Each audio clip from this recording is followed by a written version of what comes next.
The second video on hypothesis testing basics focuses on significance levels. Let's return to the example of the effect of fluoride concentration on remineralization of teeth with primary root caries. One of the findings of this study was better remineralization for Prevident after 3 months. Approximately 38% of the subjects using Prevident, compared to 11% of those using Winterfresh gel, had 1 or more primary root caries lesions that had hardened, p equals 0.005. They found similar results after 6 months. Approximately 57% of those using Prevident versus 29% of those using Winterfresh gel had 1 or more primary root caries lesions that had hardened, p equals 0.002. Together, the researchers concluded that the dentifrice containing 5,000 parts per million fluoride was significantly better at remineralization of primary root caries lesions than the one containing 1,100 parts per million fluoride. These differences were significant, so the numbers at the top of this slide must somehow indicate significance. One of the most common statistical terms you will see reported is the significance level, or alpha, with results reported as being significant. You'll also see the term p-value, which is what Bazin et al. Were reporting in their study. For now, let's focus on what it means for a result to be significant. What does the significance level indicate? Suppose another researcher wants to duplicate the Bazin et al. Study to assess its reproducibility. Based on those results, she believes that the higher fluoride concentration will result in better remineralization. Her research hypothesis is that higher fluoride concentration will yield better remineralization of root caries, that is, higher electrical resistance, as measured by mean ECM score, than the standard concentration. Note that our outcome of interest is electrical resistance, a variable that Bazin et al. Also examined. The null hypothesis, which is the statement of no difference or no effect, is that there is no difference in mean ECM between the two concentrations. Together, the research and null hypotheses account for all possible outcomes, that there is no difference between the two fluoride concentrations, or that Prevident results in greater remineralization.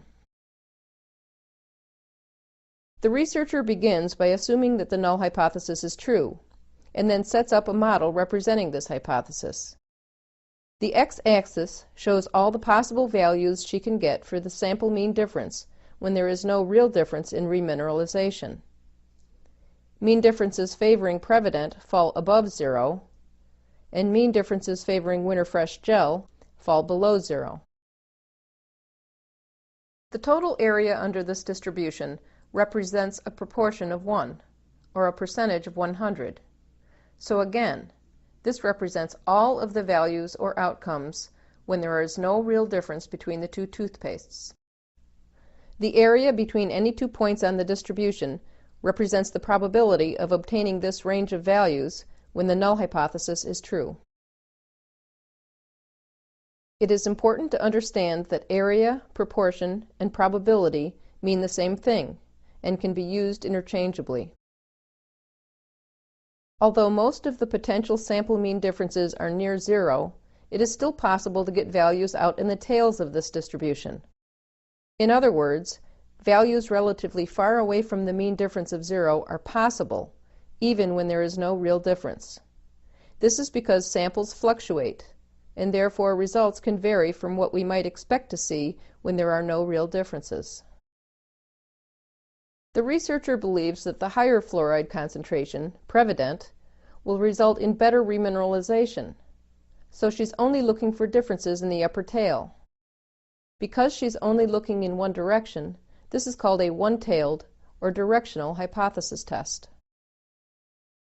The values under this distribution represent all the possible study results when the null hypothesis is true. The researcher's task is to decide how far out on the upper tail she is willing to go before deciding that such results are so rare that the null hypothesis is not likely to be true. She makes this decision by setting the significance level. The significance level, or alpha, is the maximum risk the researcher is willing to take of rejecting the null hypothesis when it is true. Researchers are risk-averse, so they tend to set this very low. In fact, they never set the significance level higher than 0.10, which means that they will never take more than a 10% risk of rejecting a true null hypothesis. A value of 0.10 means that there is only a 10% chance of getting results beyond this point when the null hypothesis is true, and the researcher is fairly confident that there is a real difference. The most common value for alpha is 0.05. Setting the significance level at 0.05 means that the researcher is not willing to take any more than a 5% risk of rejecting a true null hypothesis.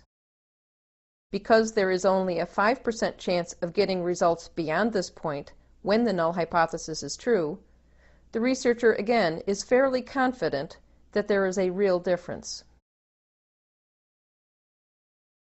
While 5% is the conventional value used for the significance level, it is never set higher than 10%, and it is rarely set lower than 1%. So the most frequent value you will see for the significance level is 0.05, or 5%, with a range between 0.01, 1%, and 0.10, 10%. 0.05 represents the area, or probability, in the upper tail of the distribution. It is only in the upper tail because the researcher is looking for, or expecting, differences only in the upper tail. The area of 0.05 is equal to 5% of the entire distribution. Note that mean differences in this region can still occur when the null hypothesis is true, but occur so infrequently that the researcher is willing to say that such results actually reflect true differences. Therefore, any mean difference that falls in this area will be taken as support for the research hypothesis. This would mean that the differences would be statistically significant.